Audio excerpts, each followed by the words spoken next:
live. We back, man. Welcome back to the Golden Goose DFS experience. I am your host, Chandler Blakely, aka Goose. We are the leaders in single entry, 3 max, and 20 max content. But y'all know, like I always say, no matter your style of play, no matter what type of contest you're entering, cash games, head to head, 150 max, does not matter, man. If you play NBA DFS, this is one of the best spots you can be in. Trust me on this one. Go on and hit that subscribe button. Hit that like button. Also, turn your notification bell on so you know when the videos and content drop. Alright? Let's keep these likes up, man. It's greatly appreciated. Thank y'all for tuning in. Alright? Sorry, no video the other day, man. DraftKings was down and I could not get a video. It didn't come back up in time for me to do a video before I had to go to work, man. Y'all know I work a day job, man. So, didn't have time to get the videos out for you. But we back, man, as promised. I told you 2 game slates. I'm going to be here for y'all, all right? Now, looking at today's slate, man, we game 2 of both of these series. We kind of got a feel for it. Game 1, we got to see what type of adjustments they're going to make. Me on this slate, I'm going to pay attention and see where y'all going with ownership as far as these pay up guys. You only have a couple of them on these 2 gamers, so I'm gonna really pay attention to ownership and see where y'all where the field is going to see where I can try to get an advantage or get a little leverage at. But so you won't really see any pay up option in this video. Got some mid tier guys for you, some value plays that I think are gonna be solid. It's a 2 gamer. Everybody's gonna be pretty much owned a decent amount, so you got to try to find some guys. It's gonna be hard to find some guys that are lower on because we pretty much know these rotations, and I just gotta take advantage and get over the field on guys that the field's a little lower on. I think should be higher on. So we're gonna be paying attention to a lot to ownership today. But right now, video 2 picks, the Golden Deuce. You know what I got for you, man. At the top, I think we can go right back to Derek White, 6,700. We just been seeing it all season, man. Anytime one of those big 3 are out, Porzingis, Brown, or Tatum, Derek White has just been playing well. He did it all season. He continues to do it in the playoffs.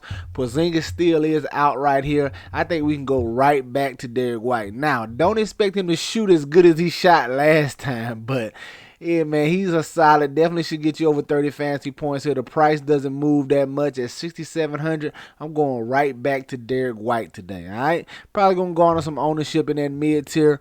A good pivot from him if Derek White starts to get a lot of ownership or double or higher than what I think it should be. I don't mind going down to Darius Garland, dropping off 400, going to Darius Garland. It's a tougher play because he's going against a lot better defense, but Garland's been solid.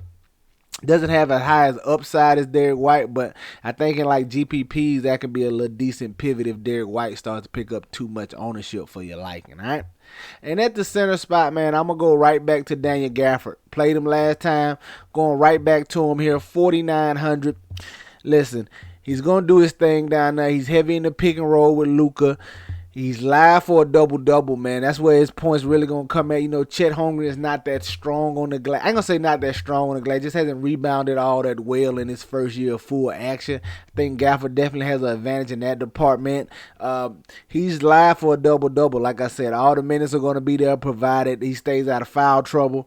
Give me some Daniel Gafford at here, 4,900, all right?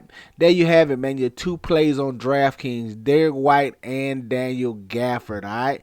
Get you some exposure to these guys. Get them in your player pools, all right? Let's go take a look at FanDuel and see what I'm feeling over there, all right?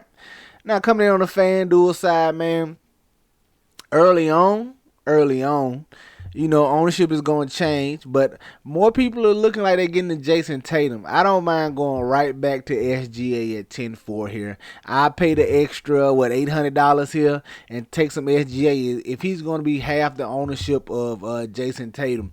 He is the primary ball handling star over here, where Jason Tatum kind of got to share it with Jaylen Brown a little bit with Derek White. Even though he is the primary star, it gets spread around, and he's struggled a little bit these playoffs.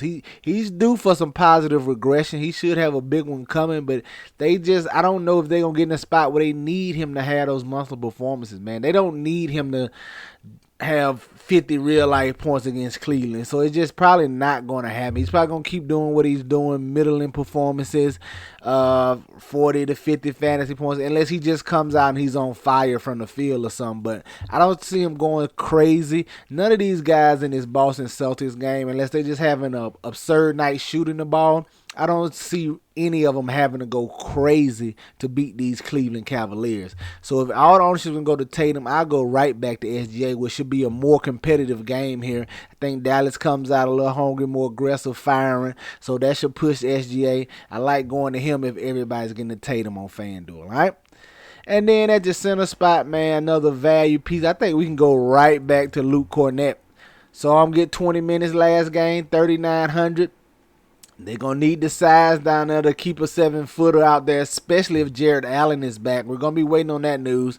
If he's back, they definitely going to need the bodies. And if anything goes wrong with Al Horford, like he gets into foul trouble or maybe they just run it, maybe Evan Mobley is too much for him, whatever the case may be. Who knows? But Cornette can only go up from his minutes with Porzingis being out. He should be in that 10 to 20 minute range, but like I said, Horford gets in foul trouble, gets to a big enough blowout. You know they don't want old man Horford out there running big minutes. So anytime they can get him some rest, they are. So that all that said, that benefits Luke Cornett here at 3,900. I don't know how much ownership he's going to garner here, but I like looking at Luke Cornett 3,900 across both sites, man. I'm gonna get to him on DK as well.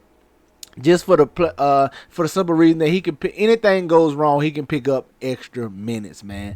Blowout, foul trouble, whatever the case may be. Give me some Luke Cornett. He could just pick up some extra minutes too. Maybe if Jared Allen's come back, maybe they go like a double big lineup down there. They don't have to, but maybe.